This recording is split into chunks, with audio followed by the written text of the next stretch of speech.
Hello students, in this video we are going to discuss lesson number 5, last topic, that is your communicable diseases. So हमने पहले ही पढ़ा था कि what are non-communicable diseases. So diseases which cannot be transmitted from one person to another person, they called as non-communicable disease. ऐसे disease जो one person से दूसरे person में transfer नहीं होते हैं उनको बोलते हैं हम लोग नॉन कम्युनिकेबल डिजीज़. सो आज हम बात करेंगे कम्युनिकेबल डिजीज़ की. So the disease which get transmitted from one person to another person they are called as communicable disease. जो एक पर्सन से दूसरे पर्सन में ईजिली ट्रांसफ़र हो जाते हैं उन डिजीज़ को बोलते हैं हम लोग कम्युनिकेबल डिजीज़. अब बात करें कि ये डिजीज़ कैसे स्प्रेड होते हैं. तो इन डिजीज़ के स्प्रेड होने के बहुत सारे एजेंट्स हैं, such as bacteria, viruses, fungus और भी नॉन लिविंग या लिविंग एजेंट हो सकते हैं. फॉर एग्जांपल मलेरिया ट्रांसफ़र हो जाता है. तो जैसे हम बात करें आजकल कोरोना वायरस फैला हुआ है, तो वो वायरस क्या कर रहा है, वो वायरस जो है वो उस डिज़ीज़ को वन पर्सन से दूसरे पर्सन में ट्रांसफ़र कर रहा है. यानी उस वायरस को वन पर्सन से दूसरे पर्सन में ट्रांसफ़र कर रहा है. मतलब उसके जर्म्स जो हैं वो वन पर्सन से दूसरे पर्सन में ट्रांसफ़र हो रहे हैं उस वायरस के. वह कैसे हो रहे हैं, जैसे कोई स्नीज़ कर रहा है तो हवा में वो वायरस चला जा रहा है, कोई कफिंग कर रहा है तो भी वो हवा में वायरस मूव कर रहा है. तो these are the various agents by which the communicable disease can be spreaded. So through your nose, through your mouth, through the food taken, through the water taken as well, these diseases can be spreaded. Now here are the different ways by which communicable diseases are spreaded. Number one, that is by insects. Diseases like malaria, dengue, they are spreaded by the bite of mosquito. हम लोगों ने already fourth class में पढ़ा था कि malaria is caused by a female Anopheles mosquito and plague is spreaded by the fleas.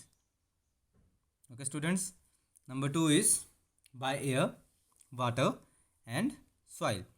So air, water और soil भी disease को स्प्रेड करने का एक मेन एजेंट या वे है.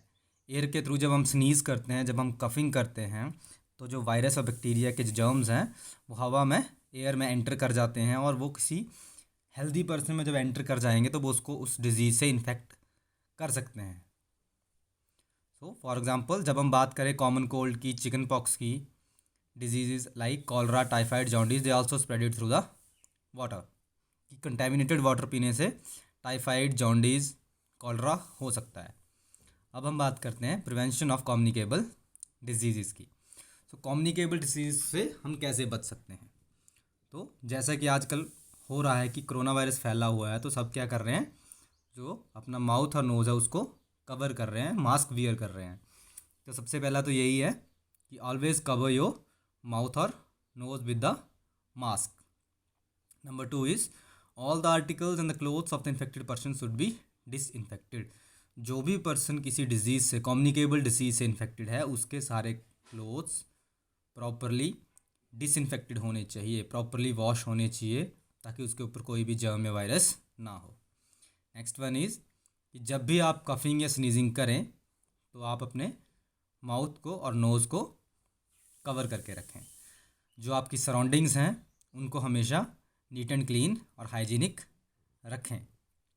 Number 4 is water must not be allowed to stagnate around homes. Stagnate water is the breeding place of the mosquito. अब ये स्टैग्नेट वाटर क्या होता है, स्टैग्नेट वाटर होता है रुका हुआ पानी. तो हमेशा ध्यान रखना है कि आपके घरों के अराउंड किसी भी चीज़ में जब भी स्टैग्नेट वाटर या रुका हुआ पानी होगा तो उसको वहाँ पे रुकने नहीं देना है, उसको स्प्रेड कर देना है ताकि वो वहाँ पे ना रहे. क्योंकि जो स्टैग्नेट वाटर या रुका हुआ पानी होता है वहाँ पे मॉस्किटोज़ जो हैं वो ग्रो कर जाते हैं, वो उनका ब्रीडिंग प्लेस होता है. ठीक है. So number 5 is it is important to keep on changing the water in the room coolers, flower pots, containers every 3 to 4 days. If not change such water can become the breeding place of dengue mosquitoes. जो आजकल बहुत ज़्यादा गर्मी हो गई है, जो room में कूलर्स यूज़ होते हैं और घरों में जो फ्लावर के पॉट्स होते हैं, आपने देखा होगा फ्लावर के पॉट्स या कूलर्स में छोटे छोटे क्या होते हैं, जर्म्स होते हैं. जो छोटे छोटे ऑर्गेनिजम्स होते हैं तो वो क्या होते हैं, वो मॉस्किटो उन्हीं से बनते हैं। तो हमेशा ध्यान रखें कि जो भी कूलर्स होंगे या फ्लावर पॉट्स होंगे उनमें जो पानी होगा उसको हर 3-4 डेज़ में चेंज करना है। Number 6 is vaccination must be prevent many disease like measles, polio and chicken pox. तो वैक्सीनेशन जो बहुत ही इंपॉर्टेंट फैक्टर है इन डिजीज़ से बचने के लिए। Okay students, so here are some keywords.